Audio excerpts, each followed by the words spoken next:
Hey guys, welcome to Tech Nostalgia. So today we have something special. I mean, depends on how you look at it, I guess. It's famous, or should I say infamous, in the tech world right now. It's the Rabbit R1. One other device similar, in the same vein, came out along with Rabbit R1, which is the human AI pin. But even I'm not dumb enough to buy that one. It's, it's frankly insane. You not only have to pay for the device, you have to pay for the subscription. Which, I mean, why not just take people's money? Why not just rob them at that point? In any case, today we'll be talking about Rabbit R1. So, for those who don't know, it's basically an AI companion. You know, so you're supposed to have this as an extra set of eyes or ears around the world, so you can make requests, and it can, do tasks for you, complex tasks, if you were to believe the keynote and the very flashy demonstration. But I mean, did we really need it? And what were the uses? And why, oh why, did it fail so spectacularly? So let's get into it. The Rabbit R1 launched in 2024 with people and the company claiming it to be an AI companion. It's even written on the cover itself. It is powered by ChatGPT and it is supposed to listen to you, watch your surroundings, and give you results based on those inputs. So you could issue macro commands, like you could point it towards something and tell it to explain it to you. You can call it to book an override. You can call it to plan a trip. Those are macro tasks. It would do all of those things for you, or so it was purported. But if you know about this product, you also know that it did not succeed in fulfilling the expectation of its users. The sole expectation of it being a simple AI companion. But before we get into that, let's talk about what the R1 is. What is it made of? So let's get down to brass tacks. The device itself is not bad. It has really good hardware. Look at it. It looks flashy. Whenever you're walking with it in the public, it's going to be eye-catching. People are going to talk about it. It's a conversation starter. It looks different, and people are going to notice. And the hardware is not half bad. The build quality is amazing. The weight, the heft is, kind of premium feeling.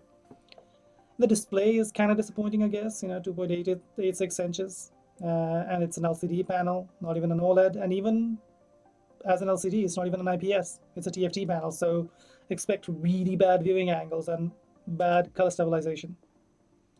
But if you look past that, there's a pretty decent processor. It has a 2.3 gigahertz MediaTek processor. It's not the flagship Snapdragon, but still, it's not that bad. It has 4 gigabytes of RAM, and for a device like this, that's not going to be running many things simultaneously. It's quite a lot. And it has, surprisingly, a 128 gigabyte storage capacity. That shocked me, actually.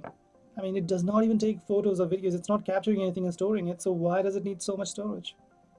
I guess only Rabbit knows.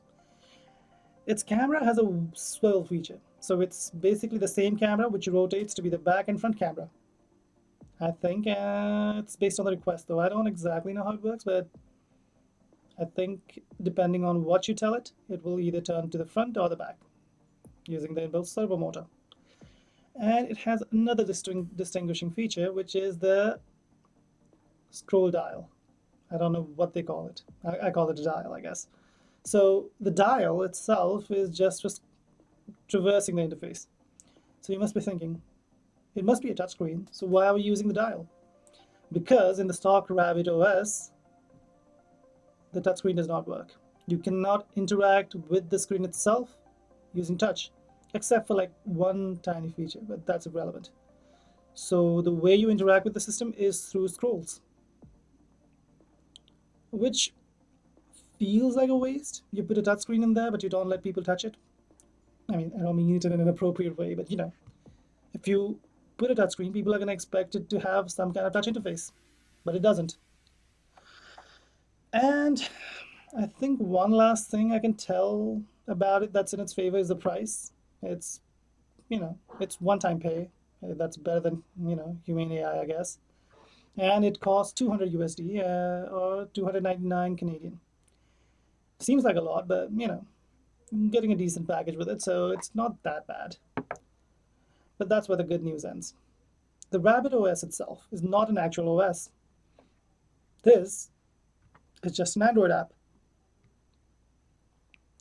It makes no sense, right? I mean, how could it be? But yeah, people proved it. People just cracked the whole thing, cracked and hacked it, and extracted the APK. And basically, it was an Android running an app. An app you can install on your device, actually, weirdly enough. So that's when everything came crashing down. But let's look at the device itself, though. So, on your hand, it's going to look crazy. Look at this. It's so vibrant. It's so beautiful looking. But apart from that, nothing else really stands out. And the inbuilt OS was so crappy that I ended up removing it, which you can do, by the way. People on the internet are crazy. Some of them found out a way to replace the stock OS with anything you want. I installed Graphene OS, but you can also install stock Android on it. And frankly, it actually betters the experience. You can do so much more with that than the stock Rabbit. But we will show you what it used to be, what the stock experience is like with Rabbit OS. So be on lookout for that. Oh, it seems that the battery was down. And that brings me very neatly along to my next point. The biggest problem, I think, for a device like this. I mean, it's chunky, right? It's big, it's thick. And you would expect a thick device like this to have a very thick battery life. But to me, the biggest issue with this thing, I mean, a lot of people are going to have a lot of different issues, but for me, the biggest issue is the battery life. I charged it yesterday, and I have not used it. I've kept it in this case. Nothing has happened with the device. And even on standby, it does not last one night. And you're using it, when you're using it, it's not going to last you more than an hour. The battery life is so abysmal that it makes no sense to buy it. How did this get approved? I mean, what are we going to do? Like, use it and an hour later find a charging station? Or carry, like, just a power bank with this device only? What was the expectation for it? I don't get it. I guess they at least include a travel pack. But don't forget, if you put it in the wrong way, if you don't put it in the right way in the travel pack, it has the tendency to get stuck. Yeah, just make sure to line it up properly, because once it gets stuck, you might just break the device. I shit you not, seriously. I almost broke it one day. So, all in all, what was this device? Who was it made for? And why did they make it? So I think, I mean, in my opinion, it was to get the wheels going. I think they expected this device to fail. I mean, nobody expects them to bomb, but they didn't expect it to be a success. On the same line as Apple's Vision headset. They didn't expect it to really sell. Otherwise, they wouldn't have marked it up so much. I think this device was built to get the buzz around, to get the market ready for AI companions.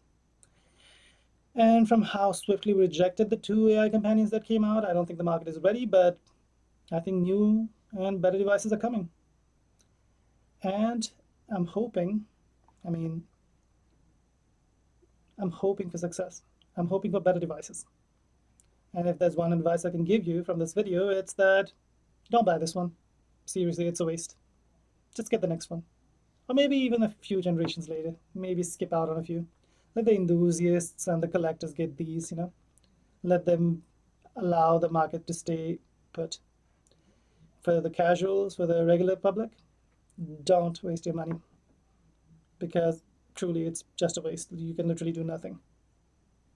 Thank you for watching this video, guys. So on the next video, there's going to be some tutorials. So I couldn't show you properly because the battery died, but You can install Android on this, and I will show you how to install it. And I will also show you how to revert it. So be on the lookout for those videos. Okay, thank you guys. Have a great day.